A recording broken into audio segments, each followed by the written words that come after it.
Good morning friends, M Singh furnace YouTube channel पे आप लोगों का स्वागत है। बीपीएससी के जितने कैंडिडेट होंगे लगभग सभी ने अपना एडमिट कार्ड निकाल लिया होगा, लेकिन अभी भी कुछ ऐसे कैंडिडेट हैं जिनका कुछ तकनीकी खामी के कारण एडमिट कार्ड निकल नहीं पा रहा है, या फिर कुछ ऐसे हैं जिन्होंने फॉर्म तो भर दिया था लेकिन उनके एडमिट कार्ड वाले सेक्शन में अभी भी लिख रहा है कि you have not fill application form for PT. तो वैसे स्टूडेंट को क्या करना है, साथ साथ अभी बाकी बचे हुए दिन जो आपके पास मात्र आज से यदि देखा जाए और एग्जामिनेशन डेट को छोड़ दिया जाए तो सिर्फ आपके पास 8 दिन बचे हैं। तो इसमें कैसे कैसे क्या करना है, कुछ एक्सपर्ट के व्यूज़ हैं, तो सब कुछ बताने वाले हैं। देखिए, सबसे पहले यहाँ पे लिखा गया है कि आज का पेपर कटिंग है कि 4.5 लाख अभ्यर्थी 27 को देंगे बीपीएससी पीटी। और सीट्स कितने हैं आपको पता है कि हाल ही में 127 सीट्स जो वीडियो के जो ग्रामीण विकास के अंदर थे उसको बढ़ाए गए हैं। तो 127 सीट जो बढ़ाए गए हैं उसके बाद अब नए सीटों की संख्या 651 हो गई है, और 651 सीट के लिए आपको 4.5 लाख स्टूडेंट देने वाले परीक्षार्थी। तो दिनों दिन कंपटीशन कितना टफ होते जा रहा है ये आप देखिए। खैर, पहले इस पूरे न्यूज़ को पढ़ते हैं। यहाँ पे बोला गया है, ये आज का पेपर कटिंग है, पटना से है, हिंदुस्तान का। लिखा गया है कि बिहार लोक सेवा आयोग बीपीएससी की 66वीं संयुक्त सिविल सेवा प्रारंभिक परीक्षा आगामी 27 सितंबर को राज्य के 35 जिलों के 888 परीक्षा केंद्रों पर होगी। इसमें 4,50,287 अभ्यर्थी शामिल होंगे। देख लीजिए कितना ज़्यादा नंबर है। छात्रों की संख्या अधिक होने की वजह से विशेष इंतजाम किए जा रहे हैं। परीक्षा शांतिपूर्ण तरीके से कराने की जिम्मेवारी डीएम को सौंपी गई है। पटना में 77 परीक्षा केंद्र बनाए गए हैं। पटना में 20,000 से आसपास से अधिक स्टूडेंट परीक्षा देंगे, ठीक है ना। और यहाँ पे बोला गया है कि 651 पदों पर हुई नियुक्ति।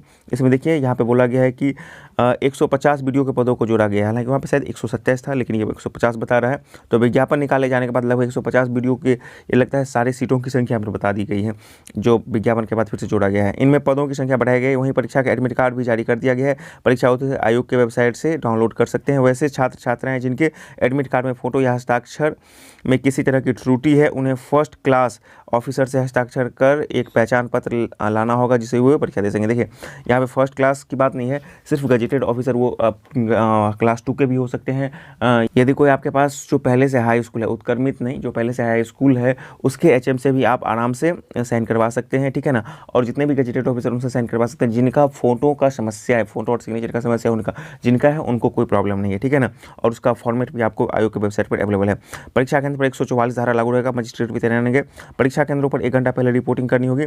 परीक्षा दूसरी पाली में इनकी 12 बजे से है। बीपीएससी के परीक्षा नियंत्रण संयुक्त सचिव अमरेंद्र कुमार ने बताया कि परीक्षा को लेकर तमाम तरह के निर्देश भेजे जा चुके हैं। वेबसाइट पर दिए गए निर्देशों का पालन करेंगे, ठीक है ना। पुराने बीपीएससी के कैंडिडेट हैं उनको तो कोई समस्या नहीं है, लेकिन जो नए स्टूडेंट आए हैं देखिए, इसलिए तो नंबर ऑफ जो है स्टूडेंट भर गए हैं 4.5 लाख। तो नए स्टूडेंट अक्सर ये पूछ रहे हैं कि सर क्या सभी को गजेटेड ऑफिसर से करवाना है। तो उनके लिए मैं क्लियर कर दूं कि नहीं, जिनको सिर्फ फोटो और सिग्नेचर में प्रॉब्लम है, जिनका फोटो सिग्नेचर नहीं आ रहा है, उन्हीं को गजेटेड ऑफिसर के पास जाना है जो बीपीएससी के द्वारा प्रिस्क्राइब फॉर्मेट है उसको भर के।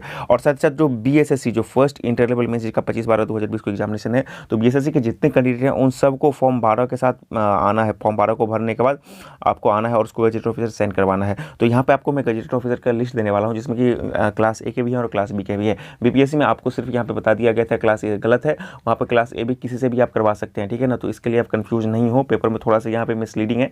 क्लास ए और क्लास बी बीपीएससी के या फिर बीएसएससी के जितने भी कैंडिडेट हैं किसी से भी करवा लीजिएगा, आपका यहाँ पे वैलिड रहेगा, ठीक है ना। तो देखिए कुछ गजेटेड ऑफिसर के यहाँ पे आपको हैं, आप जान सकते हैं कि कौन है। तो देखिए क्लास ए के अंतर्गत कौन आ जाएंगे आपको, officer of arm forces, magistrate and above judicial services, ठीक है ना। Scientist in government funded research organization हो जाएंगे। Vice chancellor to assistant registrar principal faculty member of central and state university, ये सब आपको क्लास ए गजेटेड ऑफिसर के अंतर्गत आते हैं। कुछ और हैं, central and state government employ with group A service rule, जैसे कि आईएएस हो गया, आईएएस हो गया, एफएस हो गए, एसडीपीओ होंगे, जेसीपी होंगे, आईजीपी होंगे, उसके बाद आपको एसएसपी हैं, डीसीपी हैं, एसपी है, डीएसपी हैं, कर्नल ईटीसी, जो मतलब कि यूपीएससी के अंतर्गत भर के आते हैं, ठीक है ना। ये राज्य सरकार के भी कुछ ग्रेड ए के अंतर्गत जो आते हैं, क्लास ए के अंतर्गत आते हैं, वो सब आपको गजेटेड ऑफिसर के अंतर्गत आ गए। डॉक्टर्स हो गए, इंजीनियर हो गए, ड्रग कंट्रोलर होंगे, government central and state services, ये सारे के सारे आपको ग्रुप ए के अंतर्गत गजेटेड ऑफिसर आ जाते हैं। यदि आपको ये मिल जाते हैं तो अच्छी बात है, नहीं मिल जाते हैं तो कोई घबराने की बात नहीं है। यदि आपके पास ग्रुप बी वाले गजेटेड ऑफिसर भी मिल जाते हैं, उनसे भी जो बीएसएससी, खास करके बीएसएससी कैंडिडेट के लिए भी है, और बीपीएससी के तो बहुत कम कैंडिडेट होंगे जिनको फोटो सिग्नेचर में प्रॉब्लम होगा, तो आप जो ग्रुप बी वाले गजेटेड ऑफिसर उनसे भी करवा सकते हैं। तो ग्रुप बी के अंतर्गत कौन कौन आ जाते हैं तो देख लीजिए यहाँ पे है आपको। पहला है आपको drug inspector state government service, ठीक है ना। एसडीओ सब डिविजनल ऑफिसर, जिसको आप एसडीएम भी बोल सकते हैं। बीडीओ भी आपको आ जाते हैं, ठीक है ना, इनसे भी आप करवा सकते हैं। उसके बाद है आपको circle inspector, tehsildar ETC in state administrator, principle of government school. और ये प्रिंसिपल ऑफ गवर्नमेंट स्कूल में बताता हूँ, प्राइमरी सेक्शन की बात नहीं की जा रही है, ये बात की जा रही है माध्यमिक सेक्शन से, यानी कि हाई स्कूल या +2 स्कूल, और वो भी वैसे हाई स्कूल जो उत्क्रमित होकर नहीं गए हैं, पहले से आपको फुल फ्लेज्ड हाई स्कूल है, उसके प्रिंसिपल, उसके HM आपको गजेट ऑफिसर के अंतर्गत आता है। तो इस चीज़ को आप कन्फ्यूजन हटा दीजिएगा। जो नए उत्क्रमित अभी होकर गए हैं उनको अभी नहीं मिला है, जो पुराने से फुल फ्लेज्ड हाई स्कूल और उससे ऊपर के जितने हैं वो सब आपको कर सकते हैं गजेटेड ऑफिसर के, ठीक है ना। कॉलेज के, इंटर कॉलेज के प्रिंसिपल आपको कर सकते हैं जो फुल फ्लेज्ड हैं, मान्यता प्राप्त हैं। Income tax and revenue officer हो जाएंगे सीनियर एंड AAO। उसके बाद असिस्टेंट ऑडिट हो गया, अकाउंट ऑफिसर हो गया। उसके बाद Indian PNT acts and financial service section officers. तो ये सब के सब आपको हो गए। तो देख लीजिए, यदि आपके पास फुल फ्लेज्ड हाई स्कूल +2 के हैं उससे करवा लीजिए, ठीक है ना, नहीं तो डॉक्टर से किसी से करवा लीजिए।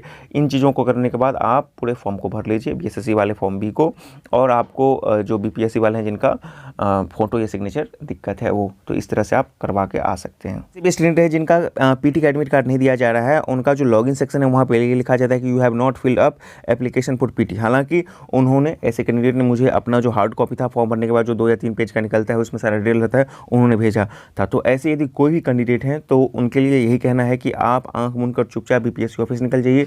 2 दिन बंद रहता है, शनिवार रविवार बंद रहता है, इसलिए शुक्रवार को ही मतलब जितना जल्दी हो सके वहाँ पे निकलिए।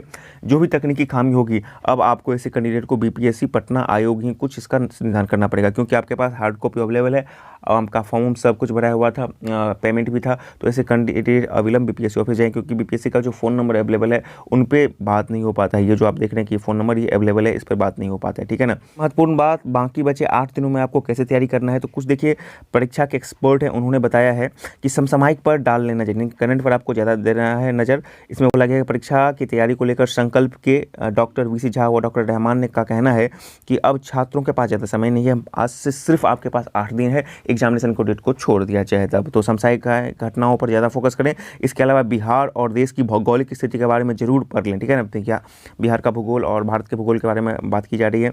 इसके अलावा साइंस के प्रश्नों के लिए NCERT की पुस्तकों को पढ़ लें। बिहार के इतिहास और मुगलकालीन, आधुनिक, प्राचीन भारत, मध्यकालीन भारत के इतिहास को पढ़ें। वहीं कोविड से भी कुछ प्रश्न पूछे जा सकते हैं। तो देख लीजिए, अंतिम समय का, अंतिम मोमेंट का कुछ तैयारी आपको कर लेना है, कुछ रिवीजन ज़्यादा से ज़्यादा कर लेना है, और इन चीज़ों के साथ आपको आगे बढ़ना है। सिर्फ 8 दिन का वक्त बचा हुआ है। अब देखते हैं कुछ और महत्वपूर्ण खबर। देखिए, सिपाही भर्ती में लगातार फर्जी अभ्यर्थियों को पकड़ाने का दौर जारी है। कल भी आपको 6 अभ्यर्थी फर्जी पकड़ाए गए थे। बिहार पुलिस सिपाही भर्ती में फर्जीवाड़े करने वाले 6 अभ्यर्थी को गुरुवार को पुलिस ने गिरफ्तार कर लिया। गर्दनीबाग इंटर कॉलेज में सिपाही भर्ती की लिखित परीक्षा पास कर चुके अभ्यर्थी को फिजिकल टेस्ट और कागजात का सत्यापन शुरू हुआ। गिरफ्तार किए गए आरोपित में देखिए सोनू जहानाबाद, पप्पू रोहतास, मिथुन मुंगेर, संदीप मुंगेर, बंटी बांका और सिकंदर खगड़िया शामिल हैं। इन सबको गिरफ्तार करके जेल भेज दिया गया है। फर्स्ट BSSC CGL मेंस के जितने कैंडिडेट थे उनके लिए कुछ महत्वपूर्ण जानकारी है। तो देखिए, 29 तक उनके पास आखिरी मौका है। प्रथम स्नातक स्तरीय संयुक्त प्रतियोगी परीक्षा 2010 के काउंसलिंग में अनुपस्थित अभ्यर्थियों को BSSC ने काउंसलिंग में शामिल होने का एक और मौका दिया है। ये अभ्यर्थी 29 दिसंबर को सुबह 10 बजे आयोग के कार्यालय आकर के उसमें शामिल हो सकते हैं। आयोग ने इसे अंतिम अवसर बताया है। जो इसमें शामिल नहीं होंगे, आगे उनके दावे पर कोई विचार नहीं किया जाएगा। तो देखिए कितना मौका दिया जा रहा है, मौका पे मौका दिया जा रहा है। तो इसको चूकिए मत। जो भी आपको फर्स्ट BSSC CGL मेंस के कैंडिडेट हैं वो जल्द से जल्द जाएं। आयोग की वेबसाइट पर सारा जानकारी है। तो आज की वीडियो में इतना ही। यदि आपको वीडियो पसंद है तो वीडियो को लाइक शेयर करें, साथ ही चैनल पर नहीं तो चैनल को सब्सक्राइब करना ना भूलें। मिलते हैं किसी और वीडियो में। देखने के लिए बहुत बहुत धन्यवाद। सब्सक्राइब करें हमारे चैनल AM सिंह फाउंडेशन को और बेल आइकन को प्रेस करने के बाद नोटिफिकेशन को ऑन कर लें कॉम्पिटिटिव एग्जाम की तैयारी एवं संबंधित सभी जानकारी सबसे पहले पाने के लिए।